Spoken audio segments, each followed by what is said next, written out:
Tonight, deadly acts of terror. A car bomb kills dozens of women and children at a crowded market in Pakistan just hours after Secretary of State Clinton arrives for a visit.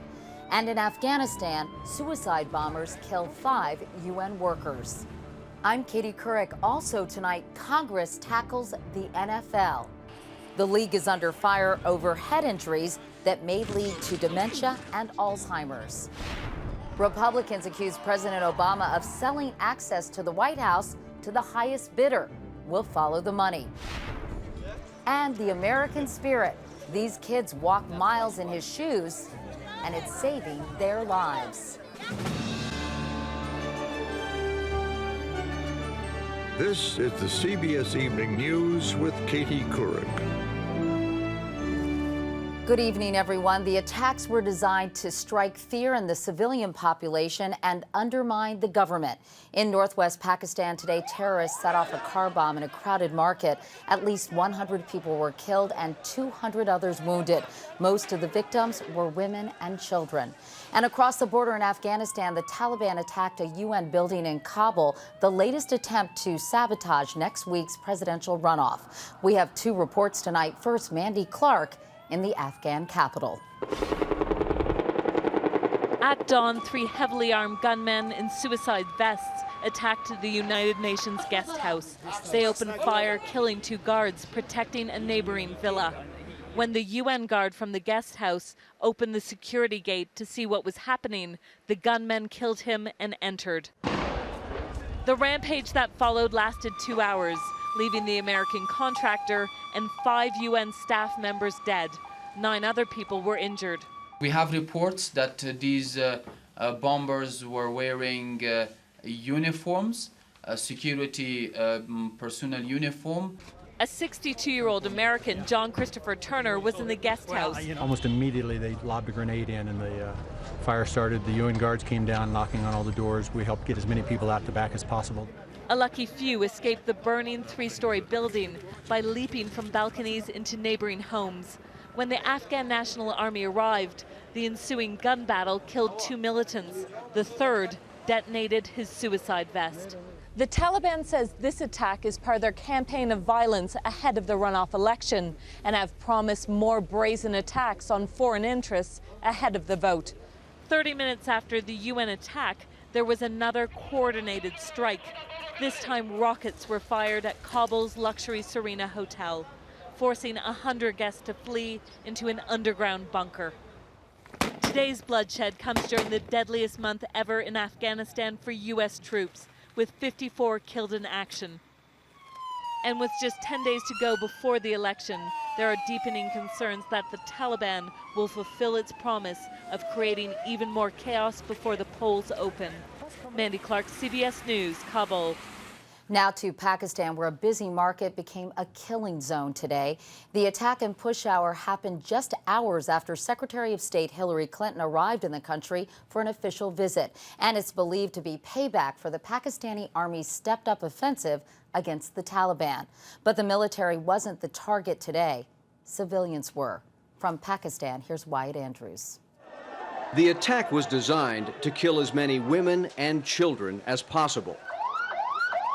It was centered in the middle of an outdoor bazaar that most people call the women's market and was detonated when hundreds of women would be shopping, many of them with children in tow.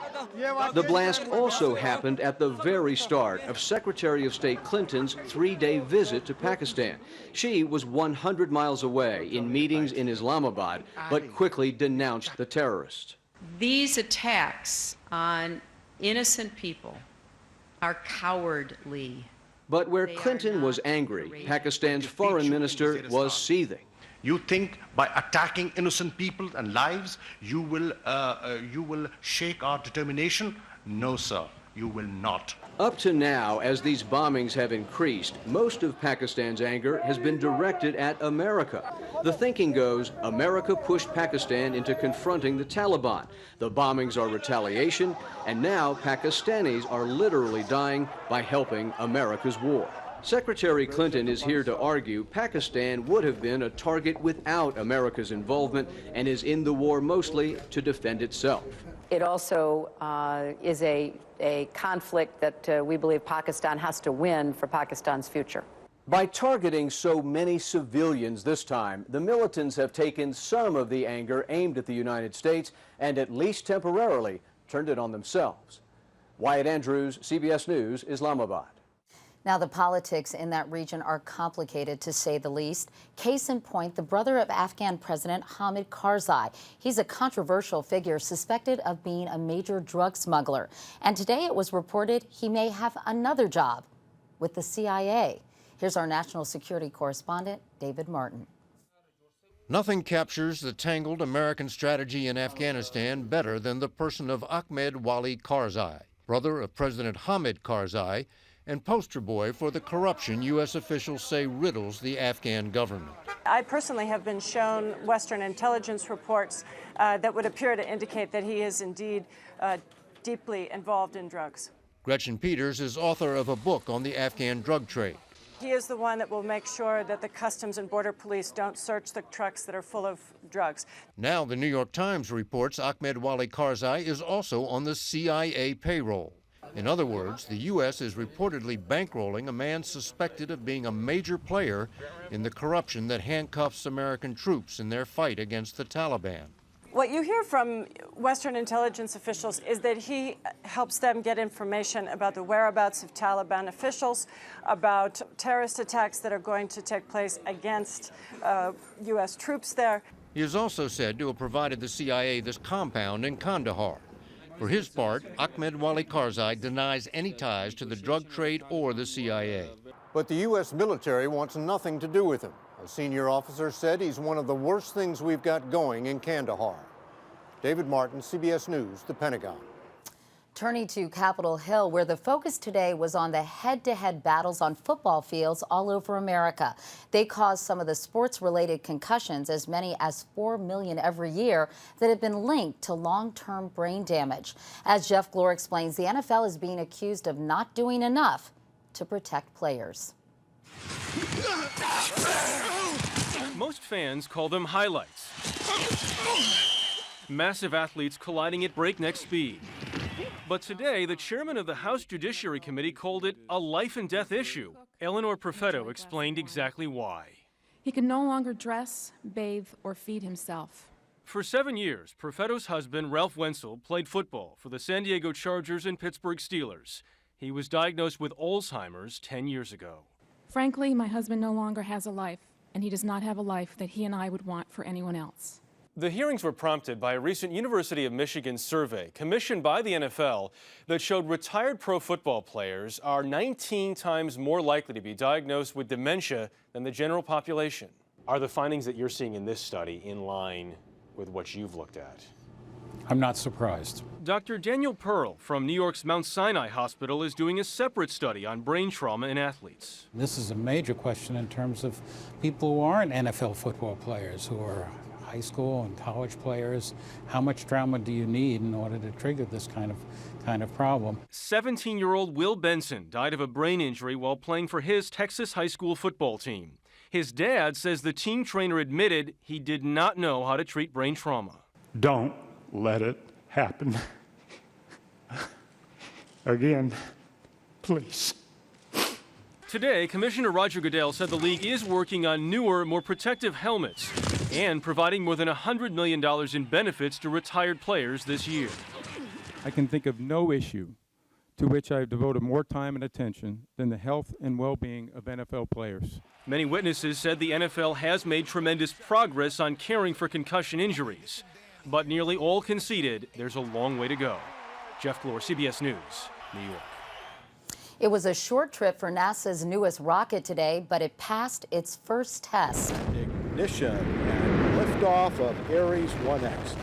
The Ares 1X reached an altitude of 28 miles before tumbling into the ocean minutes later. The plan is for Ares rockets to launch astronauts into space after the shuttle is retired next year. And coming up next, right here on the CBS Evening News, make a big donation to the Democratic Party, meet the president. Critics say the White House is for sale. We'll follow the money.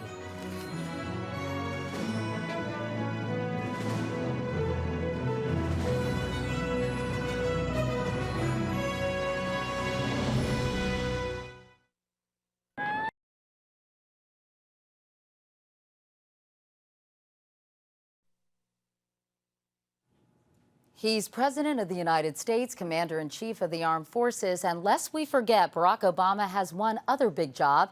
He's head of the Democratic Party. And in that capacity, he's attended 28 fundraisers this year, raising more than $27 million. But the president is also raising money in a less public, more controversial way. And GOP Chairman Michael Steele called today for an investigation. Tonight, in partnership with the Washington Times, Sharyl Attkisson follows the money. As Democrats prime their fundraising machine for 2010 midterm elections, their biggest rainmaker is the man in the White House.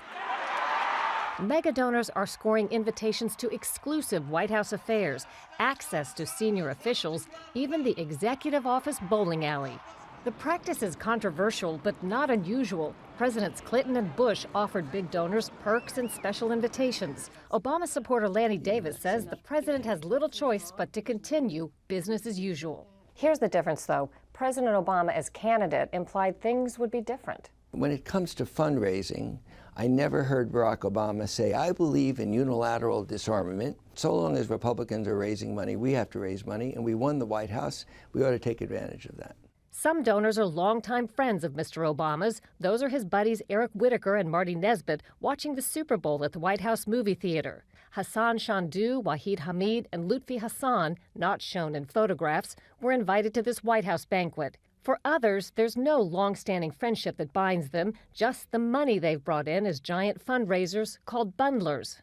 That's Robert Wolf of banking giant UBS golfing with the president at Martha's Vineyard. He raised at least $500,000. Dozens of bundlers were invited to this lavish St. Patrick's Day reception. 17 to the president's Wall Street speech. Several bundlers who didn't wish to be named described invitations to use the executive office bowling alley with family and friends and a surprise birthday visit to the White House to see the president. The White House says there's no correlation between donations and White House access. Hundreds of thousands of people have visited this White House since the president came in, and I think the president has returned to a stance of transparency and ethics that hasn't been matched by any other White House. But documents from the DNC, the fundraising arm of the Democratic Party, spell out exactly what the deepest pockets can buy. Those who raise $300,000 before the 2010 midterm elections get quarterly meetings with senior members of the Obama administration, twice-monthly conference calls, and contribute to shaping policy agendas. In other words, the kind of access most Americans can only dream of. We show the documents to former chairman of the Federal Elections Commission, Scott Thomas. You get access to shaping policy, according to that, simply by the amount of cash you can bring to the table. It's okay to have a big bash and people can have a nice piece of rubber chicken, but where you actually start drawing people in who have given the money to the policy discussions, I think there ought to be some way to draw a line there. Critics may throw stones, but don't look for either party to voluntarily stop use of what many call the biggest fundraising advantage around, the White House. Sharyl Attkisson, CBS News, Washington. Now an update on a story we reported last night, the gang rape of a 15-year-old girl outside her high school in Richmond, California during the homecoming dance last weekend. The police have picked up 3 more suspects, bringing the number of arrests to 5. They believe as many as 10 people attacked the girl, while perhaps 24 others looked on, but did not call for help. We'll be right back.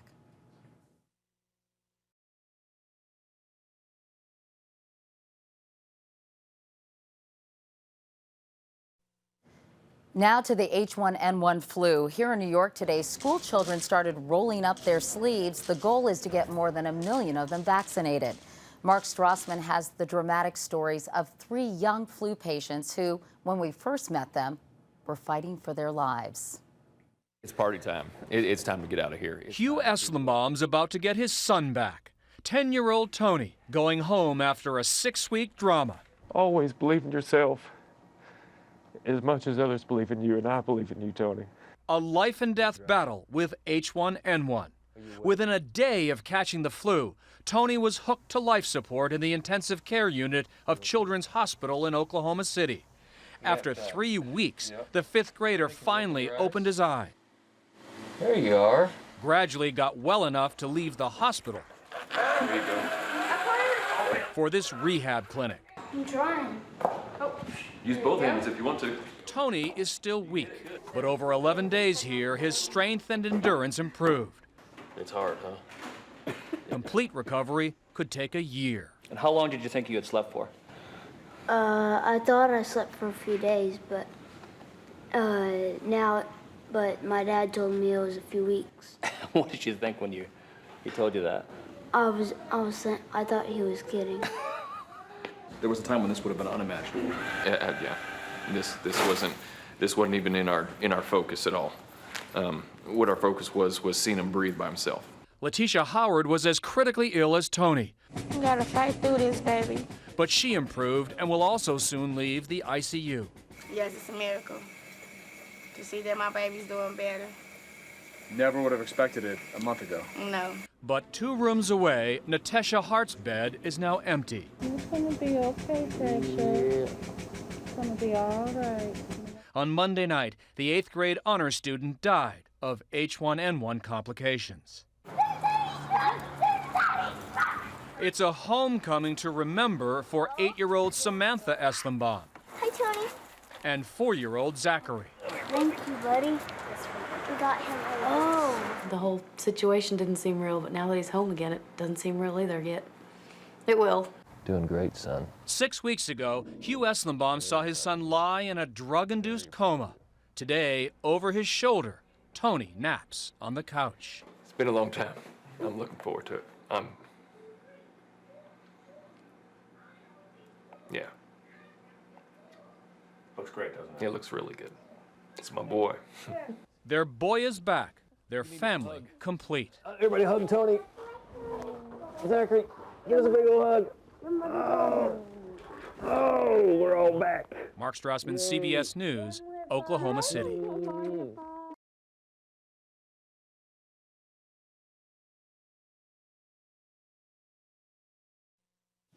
And finally tonight, how do you make money? In business, the basic rule is find a need and fill it.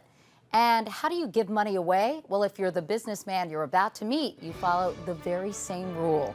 Daniel Seberg has another example of the American spirit. You like it? This child is getting his first pair of shoes. You know, we take it for granted in the U.S.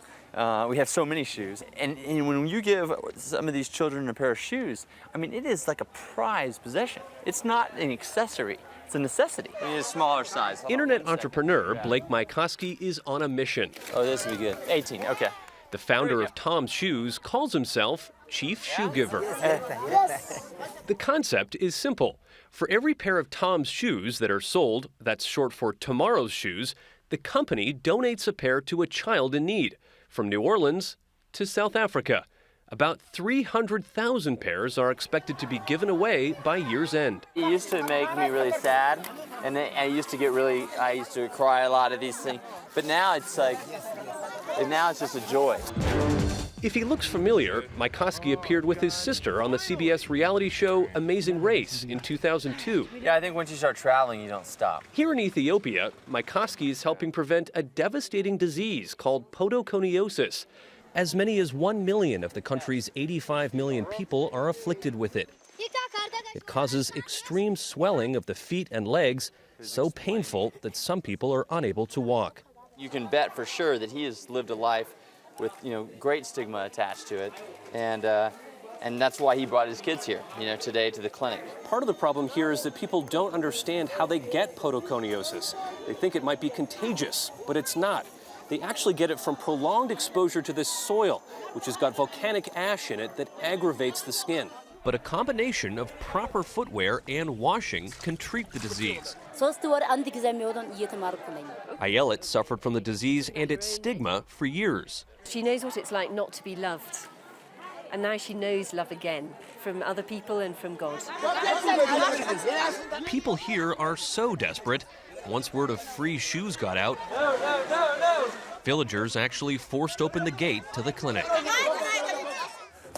Loading up, move them out. To give away more shoes, Mykoski has to sell more, and word is getting out.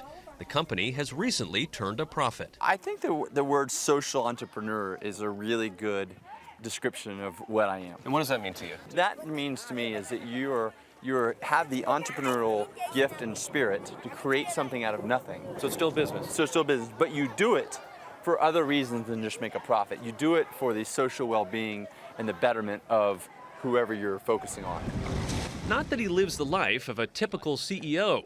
The 33-year-old recently gave away most of his belongings and now lives on a sailboat in Los Angeles. It might sound too good to be true, but the truth is once you've seen the happiest people you've ever seen in your life have nothing, you really start rethinking about, you know, all these kind of what the world and society tells us we need to be happy. He's spreading the American spirit around the world to places where even a pair of shoes can make a huge difference. Daniel Seberg, CBS News, Soto, Ethiopia. And if you know someone who exemplifies the American spirit, go to cbsnews.com and let us know. And we just may tell the story. And that is the CBS Evening News for tonight. I'm Katie Couric. Thanks for watching. I'll meet you right back here tomorrow. Good night.